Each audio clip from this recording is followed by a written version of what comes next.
There's a growing divide between cosplayers and conventions. Not one con goes by without a firestorm of comments or angry TikToks. Do these complaints even matter? Are they just rage bait? Or could they be a way to bridge the divide? I just went to a con heralded for being dedicated to cosplay, the event that decides who will represent the United States in the largest cosplay contest in the world. And even they weren't immune to the same problems, making me believe cons don't care about cosplayers. I've been going to cons and cosplaying for 14 years, so I'm gonna tell you where I think this problem stems from, what happened at Holiday Matsuri and some other cons that made me feel this way, and how I think we can fix it. Over the last year, a couple cons have caught heat from cosplayers for a variety of transgressions, mostly surrounding cosplay contests, controversies over who is chosen as a cosplay judge, complaints about how contestants are treated, or even how cons treat their own guests. Most of the time, I see this backlash go towards what I'm gonna call chain conventions. These are companies with several conventions in multiple cities across the United States. Because their parent companies are typically based in other states, they often lack the crucial insights of the local communities, especially cosplayers, that make smaller, independent cons so beloved. So it's really weird that an independently owned Orlando convention with one event on its roster let cosplayers down this year. Holiday Matsuri is renowned for spicy shows, late-night vibes, and its cosplay contest, the Winter Cosplay Championship, where cosplayers come from around the country to compete for 4 spots to represent the United States in contests around the world. And since 2025, they now host the qualifier for the World Cosplay Summit, the largest cosplay contest in the world. So it's a huge con for cosplayers, and as you'd expect, they have a really good cosplay department that's been running the WCC exceptionally for years. Except the stuff that goes wrong every year, but we'll get to that. But the WCC is a rare gem. Most contests are not well run at all, and cosplayers are starting to fight back. GalaxyCon Columbus got itself into some hot water recently, most validly for its prop check department putting a zip tie, which is usually used to mark a foam sword as non-lethal. They put a zip tie on someone's collapsible walking aid, rendering it unusable, which is pretty audacious even for a corporate con, but the thing I want to talk about is a TikTok that gained pretty substantial traction in the tides of this drama. Celeste talks about the audacious aid incident, bad sportsmanship, and the conditions of the craftsmanship cosplay contest, specifically mentioning that contestants were held for an hour without a place to sit or access to water. Craftsmanship cosplay contests are entered by people that made their own cosplay. They get judged by a panel of talented judges who examine their craftsmanship before the stage show, hence the name, craftsmanship contest. Typically anyone can enter as long as you have a badge for the convention and have made some varying percentage of the cosplay. And while some cons will offer accepted competitors a comped badge, most offer nothing unless you win. But because the cosplays are handmade, there is no limit to what ridiculous conditions a cosplayer will put themselves through for that competition. If you're new to making things, you might make something unbearably uncomfortable. And because contestants have to be at that scheduled appointment for prejudging and be present for the stage show, it means people can be in these uncomfortable or even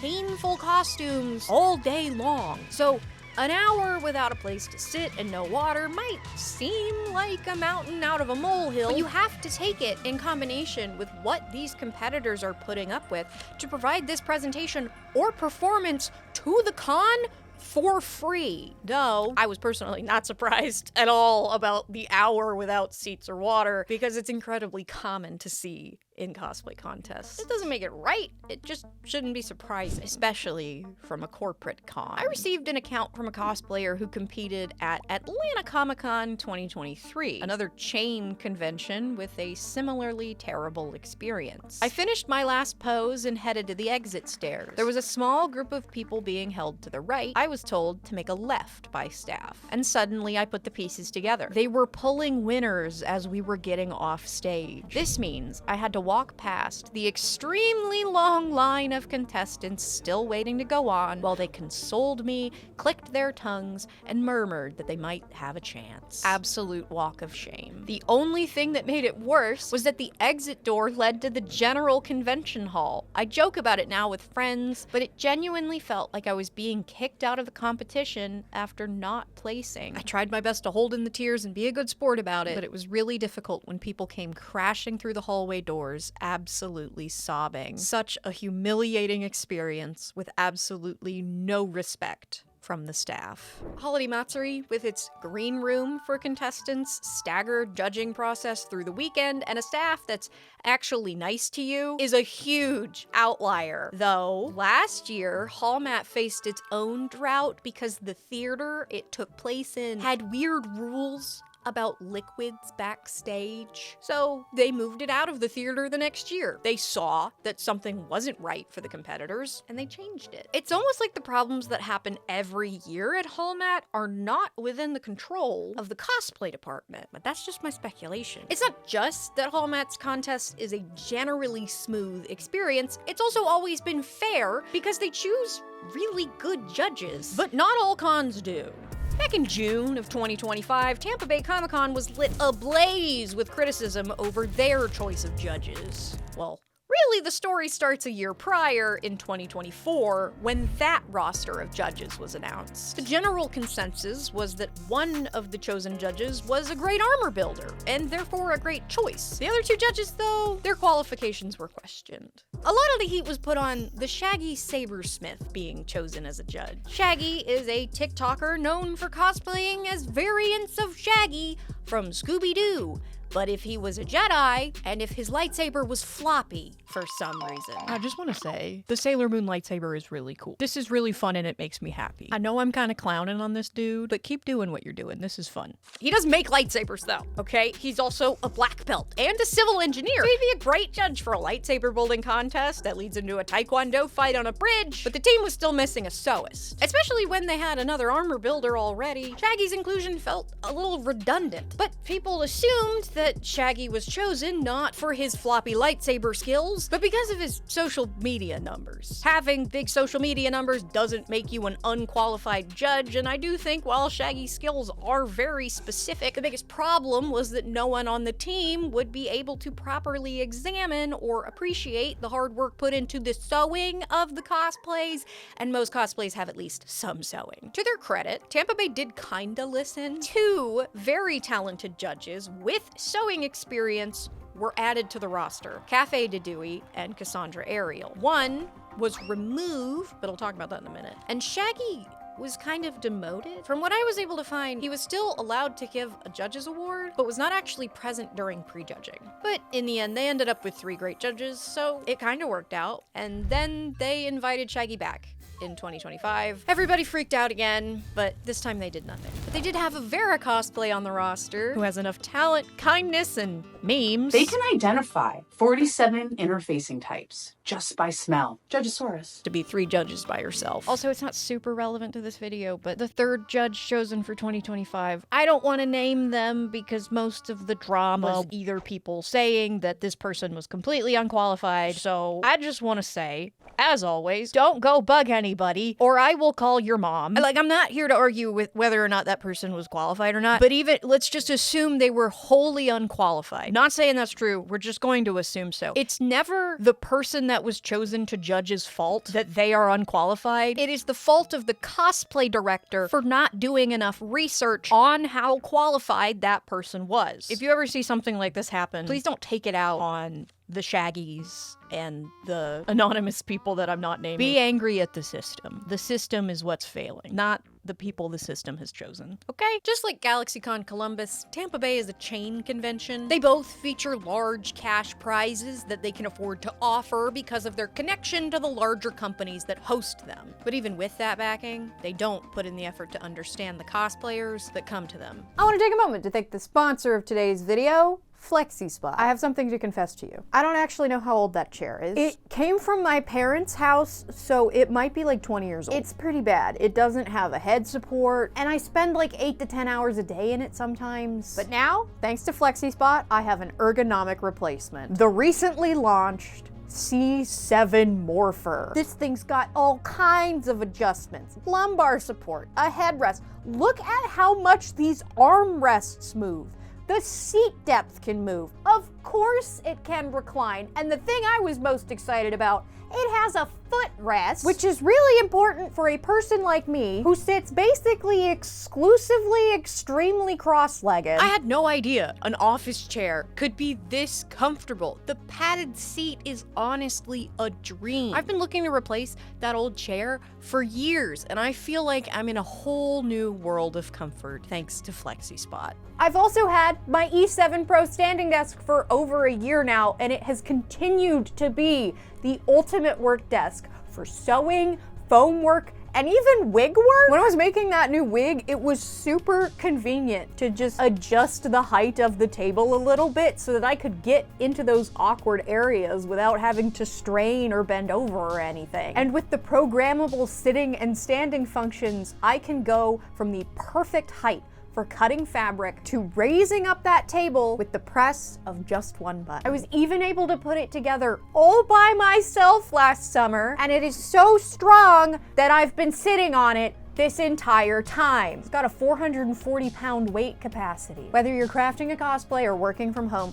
FlexiSpot standing desks will literally raise your desk game. The C7M chair comes with a 10-year warranty with direct replacement of damaged parts, and the E7 desk comes with a 15-year warranty, but they both come with a 30-day risk-free return policy. So if you're interested, check out the link in my description and head over to the FlexiSpot website and use the code YTE730 to get $30 off your own FlexiSpot desk.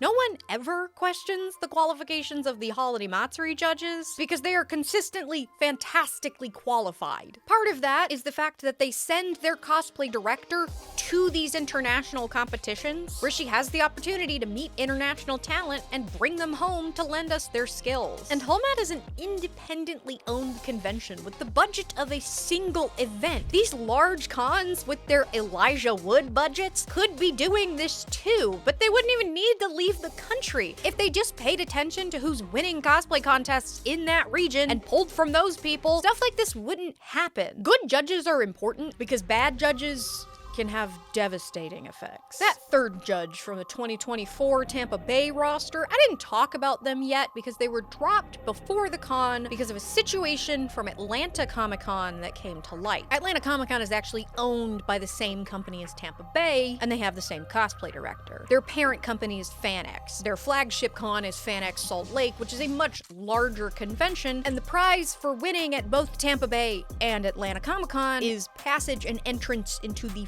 FanX Salt Lake cosplay contest, which has a prize of $5,000. But back to what happened with that judge. After the con, a contestant reached out to ask for feedback and critique on their cosplay, which is a common practice. It's an excellent way to learn what you did well and how you fell short on your construction. It should be a frank but uplifting conversation, with as much praise as suggestions for how to improve. Sometimes cons provide an avenue for this with a feedback panel where contestants can come and have that moment in person with the judges. But most cons don't. Atlanta Comic-Con didn't, and this happened over DMs, and the cosplayer posted screenshots. While the judge did praise this cosplayer's armor, he also indicated that he wasn't familiar with, from what I was able to tell, seemed like a very common prop-making technique. I'm not actually sure because I did find out who this cosplayer was, but I was not able to get in contact with them. But more importantly, he then gave his reasoning for why this cosplay didn't win, stating that accuracy plays a big part in determining who's better than who, which is a phrasing I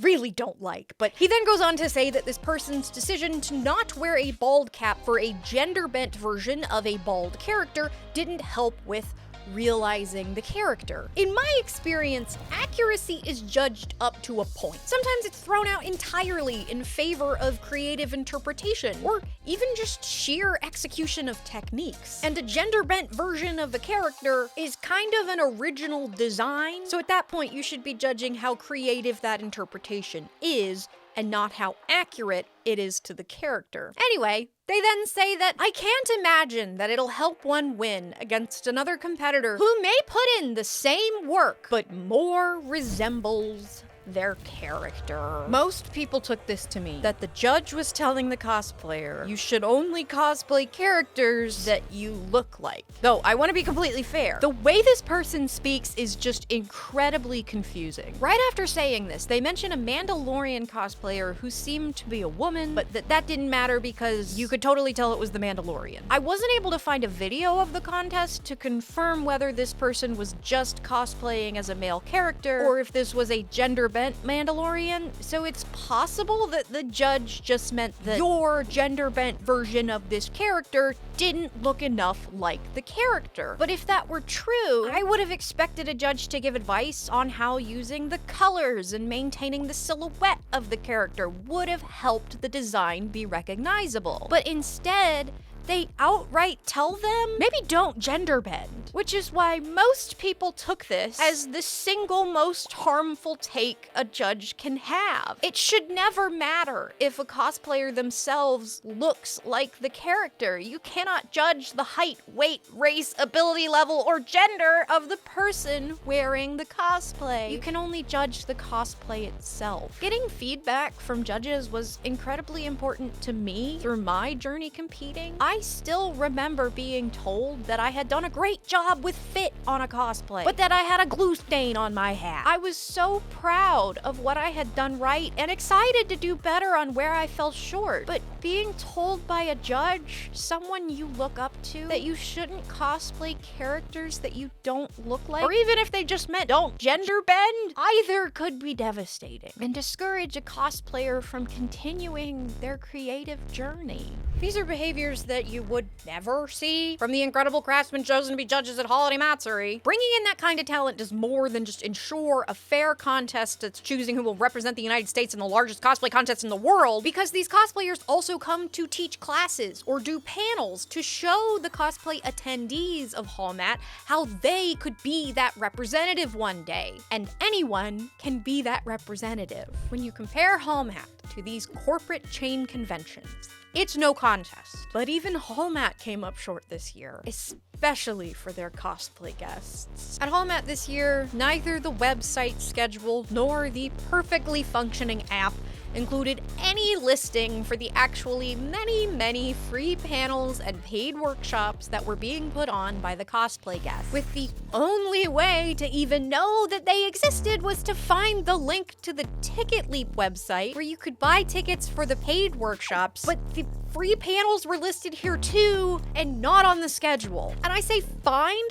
because the page was not accessible from anywhere on the HallMat website and was only posted once to Facebook and Instagram, and you can't click on links on Instagram. Some people make their living by coming to conventions and teaching these classes. Some people would have loved to attend these excellent panels. But how is anyone supposed to find them when even the signage on the door didn't have a schedule? Hell, even if you found the link, some of the panels were just listed as located at the convention center itself. The Orange County Convention Center is 7 million square feet. This is who is hosting that panel. She is small. Plus, while the list of cosplay guests was on the app, they weren't listed on the website at all. They had every single person on their extensive roster of VTubers listed, but even published author Yaya Han wasn't on the website. She was on TV. She's important. That is wild. There's always been this hierarchy with the way guests are treated at anime conventions. Obviously, the industry guests are at the tippy top. And then under them is maybe content creator people, but then at the bottom, under all that is the cosplay. Now there's VTubers and it's like, they're treating, I'd assume the VTubers well.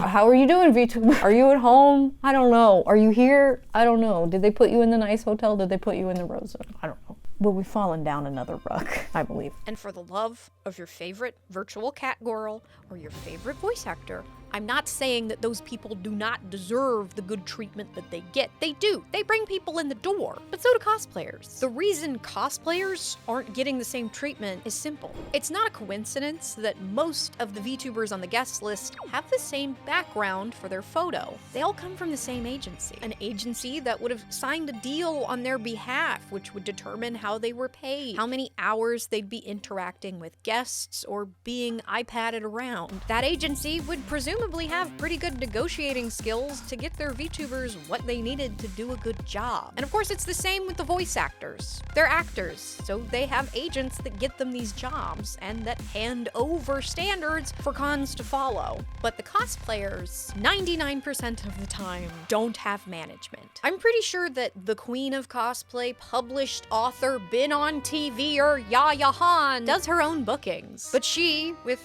her decade of experience of being a literal pioneer of being a cosplay guest in general, she has the skills needed to negotiate for herself. She handed out cease and desist letters in person because people were infringing on her cat ear copyright. This woman does not play games. She spent years trying to get cons to even give her a badge for attending, while having a community behind her ranting that cosplay guests shouldn't even be a thing. But Yaya still helped make being a cosplay guest a thing, rising the tide for everyone. So I was not surprised that her panels were actually on the schedule. She knows how to advocate for herself. Most of us don't. Despite Yaya's strides, some cons still get away with offering as little as just a badge to do real work for the con. Here's a real email of what I was actually offered by Atlanta Comic-Con to be a guest. And as you can see, I didn't respond to the email. Judging a cosplay contest is at least a full, if not several full days of work. Hosting panels or MCing is difficult and requires a lot of prep work. Hallmat isn't one of those badge-only cons. Cosplay guests at Hallmat are given lodging and badges, travel. Maybe some of them get paid and maybe some of them don't. That's also pretty common. I'm not actually sure on that one at a Hallmat, so maybe it's not gold star treatment for everyone, but they aren't doing the bare minimum. Either way, these people are putting in work hours that are not negotiated on or regulated by anyone other than themselves. They don't have a manager factoring in how long it will take them to prepare a panel or workshop into that final price tag. And at the same time, many conventions do zero research on who they're inviting other than looking at social media numbers. So the price tag for cosplayers varies wildly. And it leads to a lot of people continuing to put up with low wages, bad behaviors, or even poor treatment from cons just to keep the door open for that little compensation that they do offer. Squeaky wheel gets the grease. And unfortunately, cosplayers have been taught to be quiet. The cosplay guesting community is incredibly small, with the pool of opportunities to be a guest even smaller, unless you're in the upper echelon of beautiful, talented, wonderful, iconic women who forgive us as a community for being jealous of them or being hot. If you aren't one of those people, having good relationships and knowing the right people is unfortunately the only real way for most people to become cosplay guests. That's not to say that getting that job through nepotism makes cosplay guests unqualified. Like I said, Hallmat's cosplay director travels the globe looking for talent. She meets people, she gets to know them, they seem like a good fit, she brings them in. But not all cons have a good system like that, which is how you end up with Tampa Bay getting a double dose of Scooby-Doo. A single ounce of digging into that cosplay director will reveal that Shaggy is in one of their tabletop RPG games, so it's not far-fetched to assume that they are friends, and why the criticism wasn't heard. Some cons are open enough to criticism, and I hope you are too, Hallmat. Most are not. I've heard reports of cons blacklisting people from their cosplay contests for softball complaints on TikTok, so imagine how afraid people must be saying the wrong thing or asking for too much, never getting to compete guest or getting any of that sweet guest clout again. It's not just that it's hard to be the squeaky wheel. It's also that cons don't even seem to understand even really popular new media guests. Bear with me, because I think this is relevant. A few years ago, certified big boy OG YouTuber Jacksepticeye made a video apologizing for the experience his fans had at New York Comic-Con. In that video, he talks about how NYCC completely failed to understand how much crowd control was going to be needed for his meet and greet. Jacksepticeye is one of the biggest gaming creators in the world. And well, if you send this to your mom, she might not know who he is. He has 31 million subscribers and has been popular for so long that it has been 10 years since I first found him as the Irish guy that played Gmod Prop Hunt with Markiplier. But New York Comic Con was so unprepared for the crowd he would draw that they eventually started preventing people from taking a picture with him because it was taking too long to clear the line. They got as much as the top of the morning before being shoved away. He was also not invited to the green room until they saw how much of a crowd problem he was, which was probably annoying and confusing to Mr. Septic Eye, but didn't surprise me at all, because this has been a problem with conventions for years. They can comprehend the precautions that need to be arranged for a Hollywood celebrity or a voice actor, but seemingly still have not learned that a YouTuber or a Twitch streamer being present comes with its own different problems. There is a lot to be said about the parasocial relationships formed with new media creators and how that compares to traditional industry celebrities, but this is a video about cosplay, and there has never been a cosplay guest at the same level of popularity as Jacksepticeye. None of us are drawing that kind of crowd. My point is that if one of the largest cons in the country doesn't know and didn't bother to research how popular Jacksepticeye is, how are we, as cosplayers, supposed to have any faith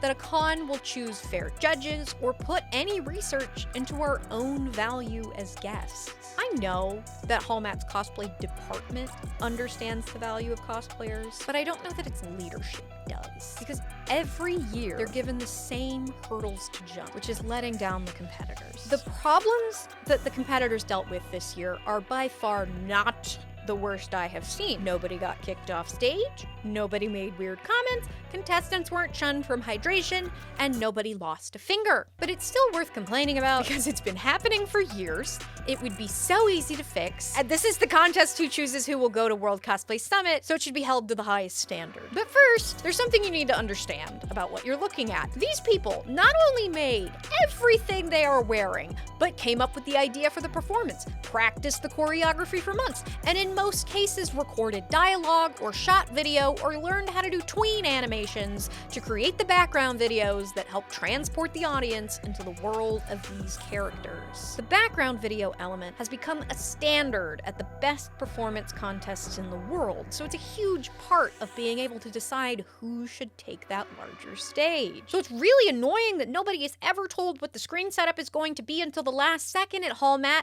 every year. I have performed at Hallmat 3 times in 2 different events, and almost every time the staff will hand out one set of dimensions when you get accepted, but then it'll change right before the con, and you end up with nobody, except the former professional motion designer, nobody having enough time to change their background, or even make sure that the mascot isn't getting its ears cut off. This year, nobody was told about those side screens, so some things were super wonky. It does kind of look like some effort was put in to try to keep the subtitles where they're supposed to be, but contestants were incredibly upset that the work they had done wasn't going to be shown as they were told it would be. You've got incredibly talented cosplayers here, providing your con with amazing entertainment. You should want to give them every tool in the toolbox so they can do the best they can. Why does this change every year? Why can't this just be decided with enough time to tell people? But the strangest hurdle that the contestants and presumably the staff had to face was a physical one. They didn't have a ramp for the main stage of main events. This is a problem specifically for the contest because some of these big builds are impossible to get upstairs. Plus, think about all the stage props people prepare for these. And the Hallmat staff knows this and has historically had both ramps and stairs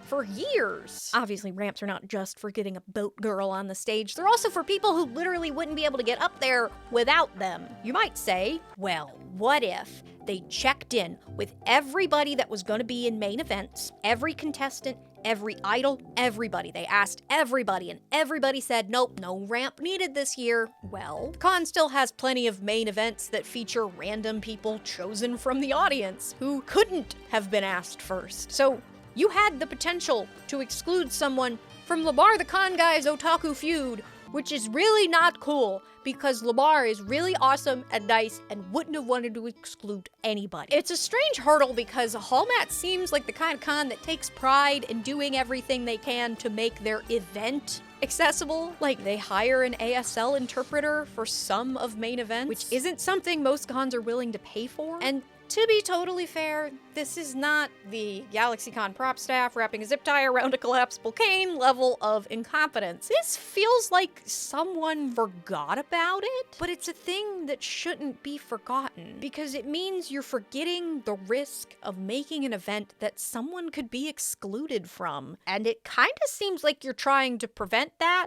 Some of my favorite moments at Hallmat this year were making someone's day with an obscure character, watching people laugh at meme cosplays, and seeing my friends make history. But all of those were provided by cosplayers, not Hallmat itself. If you're attending a con in your cosplay, you might end up being the highlight of someone's weekend just by being their favorite character. And cons at least kinda know this. Just look at any con's website and it'll be full of photos and sizzle reels of cosplayers promising contests, glory, and awesome sites just roaming around the con. They use us as marketing to market to us because we market for them for free. Cosplayers share countless photos and videos of these events, increasing the reach of any con we go to, big or small. It's not that I think we should be paid for wearing cool cosplays or posting photos. I just think that the industry as a whole fails to see how important cosplayers are to their events. And I think it's happening because of who owns these things. The large chain conventions are usually run by businessy business people who are making business decisions. So why, from a business perspective, would you do anything to please the weirdos in wigs giving away free promo? They either come looking cool and pay for their own ticket, or they do free labor just to get a ticket.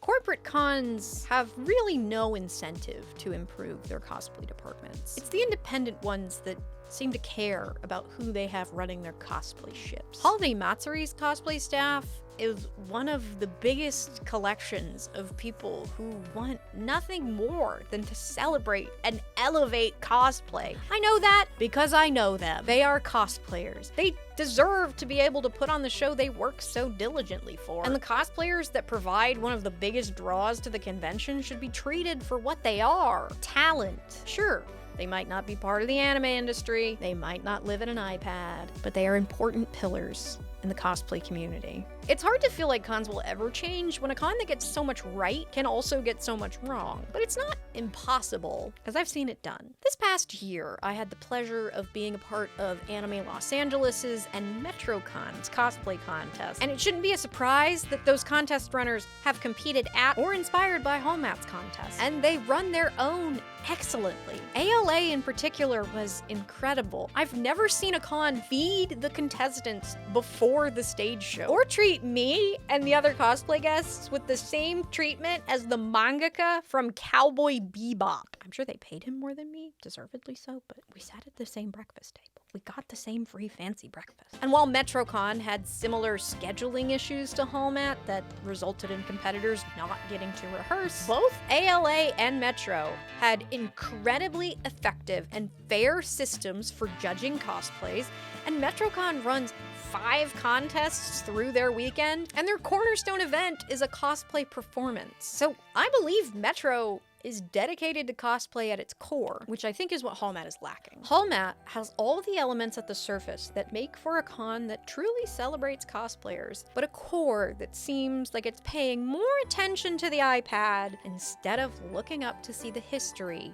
being made in front of them. I have watched the Winter Cosplay Championship grow from a local cosplay contest to the largest collection of international cosplay contest qualifiers in the United States. This contest built international bridges by being the first to host US qualifiers for the NCC and ECG, meaning that without Hallmat, the United States might still not be part of either of them. They've opened doors for cosplayers to experience competing around the world. Hallmat has one of the most well-organized, most important cosplay contests in the country. It brings in some of the most talented cosplay guests in the world. It has an absolutely goated cosplay staff and attracts incredible cosplayers every year. It's so close to perfect. And I think if they would prioritize the ideas of the people who are responsible for putting their con in the annals of cosplay history, then they would be. Next time you go to a con, fill out the survey they send when it's over. Tell them how much cosplay means to you. Use your dollar to send a message to the big corporate cons. And when all else fails, yell as loud as you can. Sure, you might get blacklisted, you might never get to be a cosplay guest, you might be accused of making a mountain out of a molehill. But the only way to get cons to change is to keep squeaking. They can't hear us, we don't say anything. Remember to check out FlexiSpot for all your desk and chair needs. And if you're on a budget, check out the great build quality of the C5 chair or the recently launched C7 Morpher. And you can use that code C750 to get 50% off. Thank you so much for watching. If you want to support the channel directly, you can check out my Patreon where you'll get some exclusive content. But if you're just watching, liking, commenting, subscribing, or send the video to a friend or your mom, then you're supporting the channel too. So thank you. But the biggest thank you to my newest big support tier patrons: Sabine, Lillard, Goober, Yoki Goblin, Crybaby Mothman, Tara, and Emmett. Thanks for watching. Bye.